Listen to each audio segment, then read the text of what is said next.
Para comprender cómo el fondo, que es el global, ofrece rendimientos positivos cuando el mercado cae, es necesario entender previamente el funcionamiento de los mercados financieros. ¿Quién es el actor más importante en los mercados? La empresa. ¿Por qué? Porque la empresa necesita financiación para desarrollar su actividad económica. ¿Y cómo obtiene esa financiación? Pues a través de las acciones y a través de la emisión de deuda. Las acciones son parte alícuota del capital de la empresa que confiere derechos sobre los beneficios de la misma. Estos se reparten a través de los dividendos. La deuda es un contrato que refleja la obligación de la empresa para el pago a futuro del principal que le han prestado y también de los intereses acordados. Estos intereses se conocen con la denominación de cupones, que son emitidos a un tipo fijo o a un tipo variable. Estos pagos se realizan generalmente en un periodo anual o semestral. Las acciones y la deuda cotizan en los mercados financieros internacionales. Para ello existen mercados específicos para la negociación al contado de las acciones y para la negociación al contado de la deuda, deuda que puede ser privada o corporativa y también de países o soberana. Y también existen mercados para la negociación del precio futuro de las acciones cotizadas en los mercados, de la deuda corporativa y la deuda soberana. Los mercados de renta variable, ¿qué cotizan? Las acciones. ¿Y de qué dependen? De la presión que ejercen los compradores y vendedores sobre el precio en función de qué, de la situación económica o del entorno en el que se desarrolla la empresa y de las expectativas de beneficio de las empresas. Los mercados de renta fija, ¿qué cotizan? La deuda. ¿En función de qué? En función de la presión que ejercen los compradores y vendedores sobre el precio de esa deuda, conforme a las expectativas de la situación económica o entorno en el que se desarrolla esa empresa y en función de los beneficios de la misma. Pero también se toma en consideración una serie de variables fundamentales como son el plazo de emisión, el cupón pagado y el riesgo de impago. El riesgo de impago se establece a través de agencias de calificación crediticia que establecen desde los riesgos más seguros, como es el AAA, hasta el riesgo más elevado, que es hasta tipo E. Los mercados de acciones y los mercados de deuda son mercados al contado. ¿Esto qué significa? Pues que los compradores fijan un precio del activo para hoy y para su intercambio en el día de hoy. Frente a estos mercados de contado existen mercados de futuro. En los mercados de futuro, ¿qué se negocia?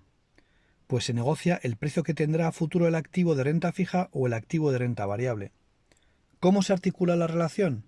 Pues a través de un contrato que establece la obligación de compradores y vendedores de efectuar el intercambio del activo a un precio fijado en el contrato.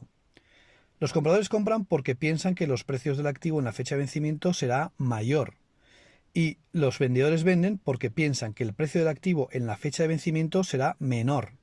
Ambos ganarán si cumplen sus expectativas en cuanto a la evolución del precio futuro del activo. ¿Qué se negocia en los mercados de futuro? Todo tipo de activos. Hemos hablado de las acciones y de la deuda, pero también se negocian activos como trigo, algodón, petróleo, oro y también un activo que nos interesa en particular, que es el riesgo o volatilidad del precio del activo negociado.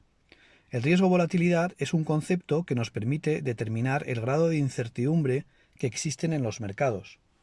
Si no existe riesgo o volatilidad, podemos decir que los mercados son estables y los precios de los activos no tienen variaciones excesivas respecto del precio cotizado en un momento anterior.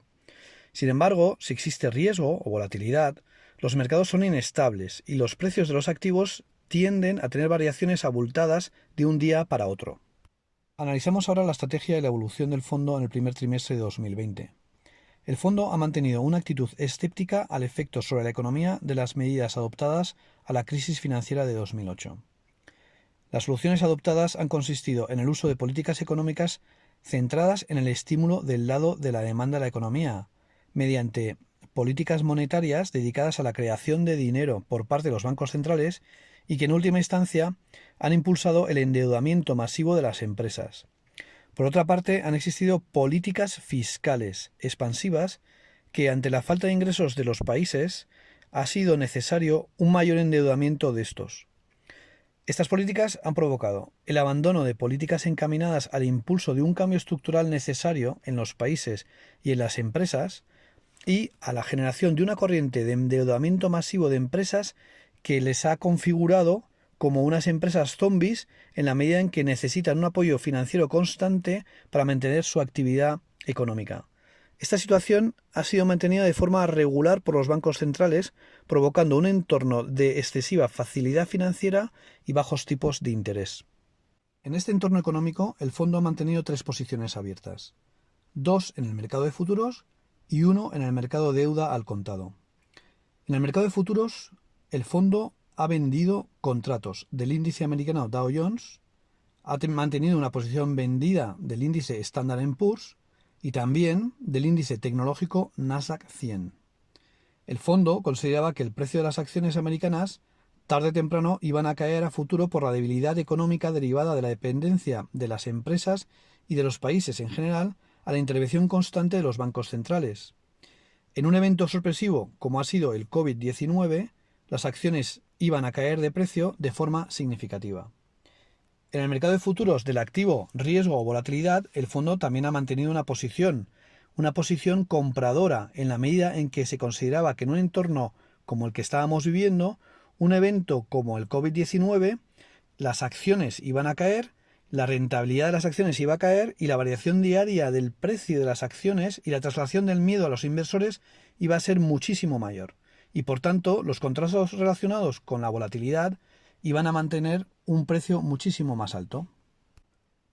En el mercado de deuda, el fondo ha adoptado una posición compradora de emisiones de deuda soberana a medio y largo plazo de países europeos y de Estados Unidos, considerando el hecho de que cualquier intervención de los bancos centrales iría encaminada a rebajar aún más los tipos de interés. En esta situación, la deuda emitida en un periodo anterior a unos tipos de interés mayores iban a tener una mayor valoración que las nuevas emisiones emitidas a un tipo de interés menor. Con todo ello y en consecuencia, la evolución de los 3 mercados han hecho que la valoración de la cartera del fondo 1, que es el Global FI, aumentará significativamente, obteniendo en el primer trimestre de 2020 una rentabilidad igual a 11,5%.